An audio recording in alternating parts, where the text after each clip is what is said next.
Welcome to the St. Augustine's Asylum for the Mentally Ill. My producer Tom said good things about you. In your backpack is a flashlight, a voice recorder, an EMF, and a couple of little fun occult things. We'll let you know when to take those out. Ready to pay off some of those college debts and beer tabs? Well, of course you are.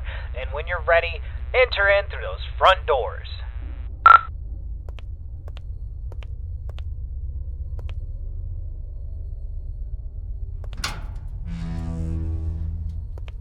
Nice, the door was unlocked. It can get a little sticky sometimes. So here's the story behind the St. Augustine's Asylum for the Mentally Ill. It was founded in the 1880s, closed in the 1960s, and a lot of nasty stuff happened here. I mean, this place is only supposed to house around 500 patients, but at its peak, it was around 3,300 patients in here. I mean, the place was, less of a hospital and more of a place where you dropped your problems off and hoped they disappeared.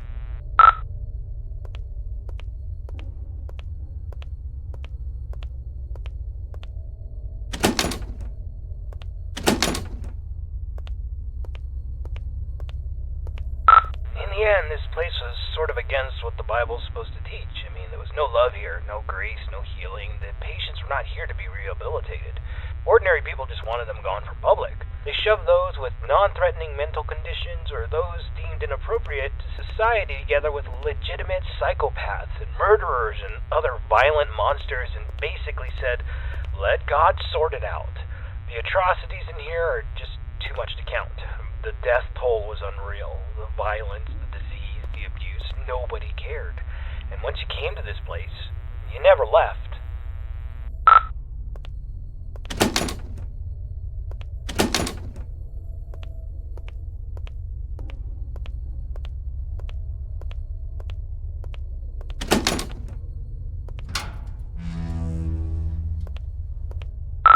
This is where the 100 hallways patients would convene, and we heard that the patients pre-1920 actually received decent care.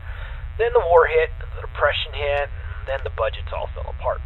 The room you stand in once healed 20 patients in need of attention, and by the end, 150 patients would pass through this room naked, starving, attacking each other at random, flaying themselves with metal wires from their beds.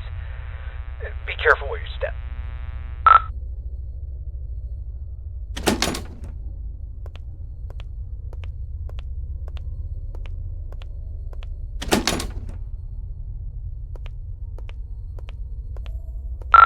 Alright, this is a good place to start. I want you to take out your voice recorder, and I'll hopefully be able to awaken this place. Okay, spirits of St. Augustine, please reveal your presence to us. Show us that you are in this room. Feel free to interact with anything, or speak to us. Use your words, use your voice, and let us know that you're here. Okay, play that back. Let us know that you're here.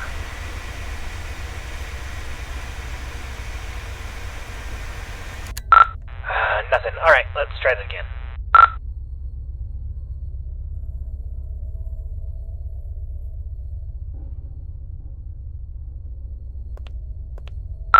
Alright, let's try this. Ghosts of St. Augustine, please let us know that you are still in this hospital.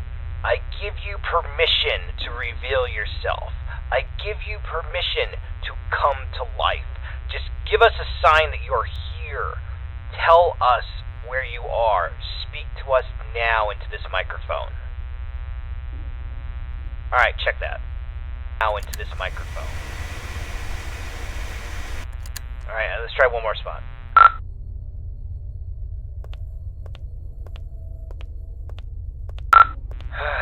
Ghosts of St. Augustine, you're all a bunch of ghoulish pricks. Show up or piss off!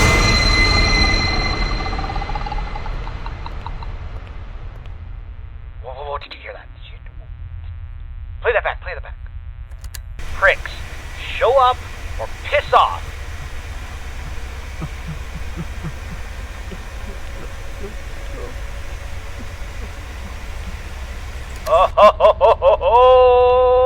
Alright, looks like we got an investigation. Alright, I want you to go down the morgue hallway, and we're going to continue our investigation in the other gathering area.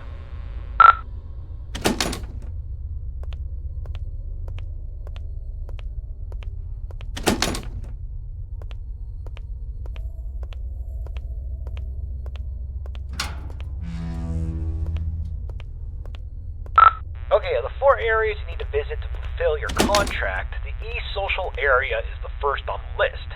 This is the area where the inmates who are deemed a danger to society would convene.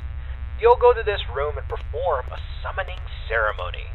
So walk into the center and we will begin.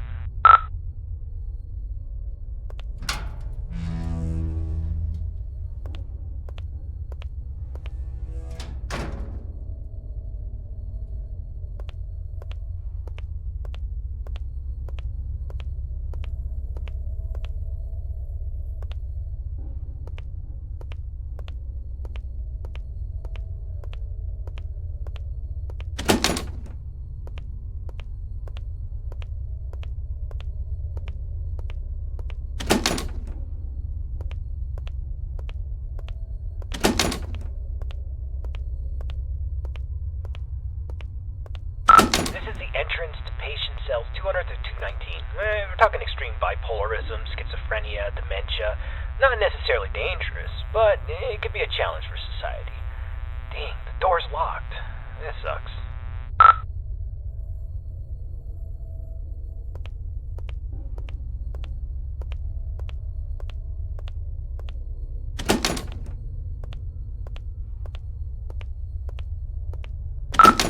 Entrance to the patient cells 220 to 240.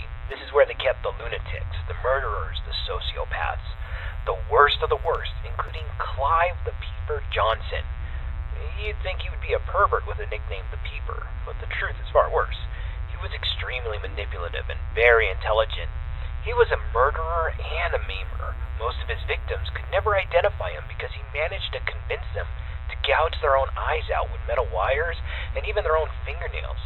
He came here due to legal loopholes, and when the facility went off the rails and the doctor stopped caring, he jumped into action. The patients who didn't listen were tortured, and the ones who did wandered around the facility, blind, screaming, and in constant fear. This door's locked too. Let's just start the ceremony. Spirits inside this asylum, we know that you're here. We release you from your restraints. Come forward and live again. This person is no longer shielded from the realm of the dead. You may be seen, interact, and manipulate him in any way as you see fit.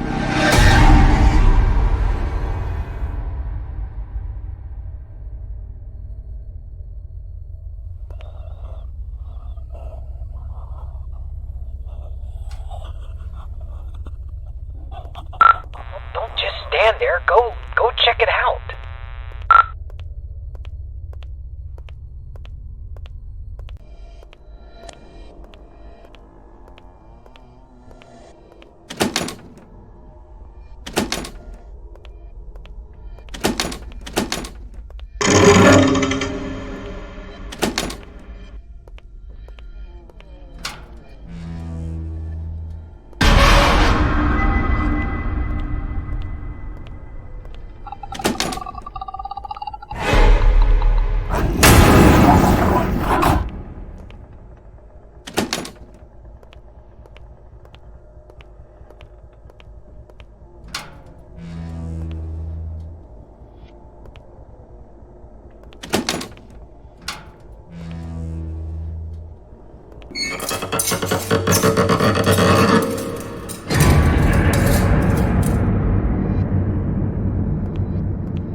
Get the hell out of there. Just go to the front door and get out.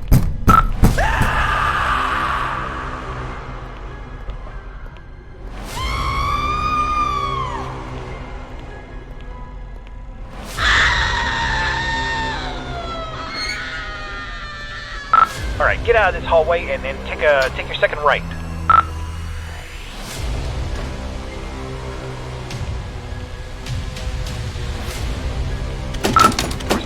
Damn it. Oh, Okay, there's a staircase. Take the staircase up to the second floor, and you should be next to a fire escape. You should be able to get out that way. So go up the staircase.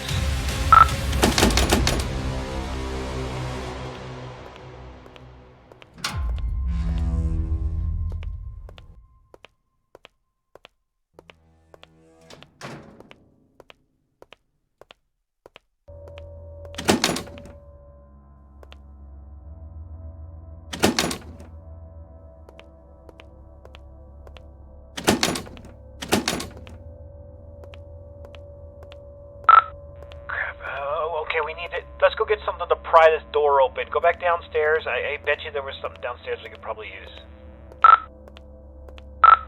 Hold on. That staircase wasn't there before. This place doesn't even have a basement. What is going on? Alright, just... I don't think you got any other choice. I think you gotta make your way downstairs.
Alright, confession time.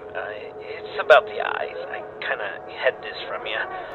there's an urban legend, and I repeat, it's an urban legend about the peeper Clive Johnson. You see, there was a patient who suffered from dementia and swore that Clive was more than just a mere man, and he would kind of haunt this patient all throughout the day, rampant hallucinations that progressively got worse, but at night he never saw the peeper. Then he discovered that if he closed his eyes, he could escape Clive, but whenever he opened them, Clive would be there, waiting for him and getting closer and closer. Eventually, the patient used a fork, and he blinded himself. And while he was soaked in his blood from his sockets, he screamed to the entire hospital that he was free, he was safe. And a week later, 2 more patients charged Clive with stalking them, even though he was confined to solitary. I mean, it's crazy. They took their eyesights, too. This pattern didn't stop. I thought it was BS, but based on what we've seen tonight, I'll pretty much believe anything. So, try to get the hell out of there, and if it gets too intense, try to shut your eyes.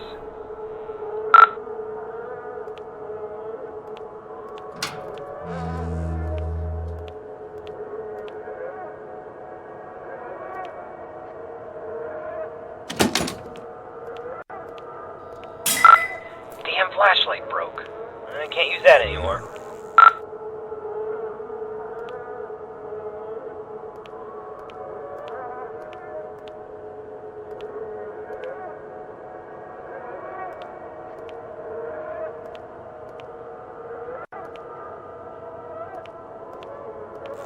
Pull on closer. I see you now. Rapid fire, run! He's easy.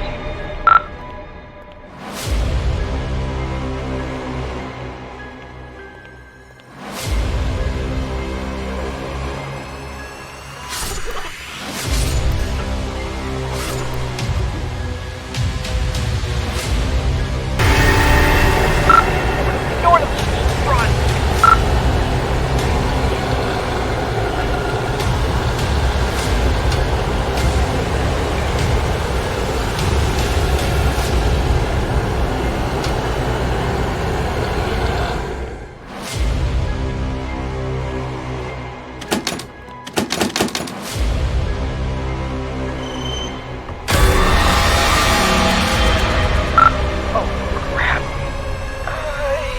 You got a choice.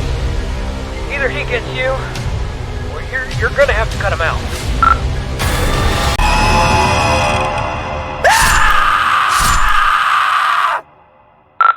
Holy crap, man. I can't believe you just did that.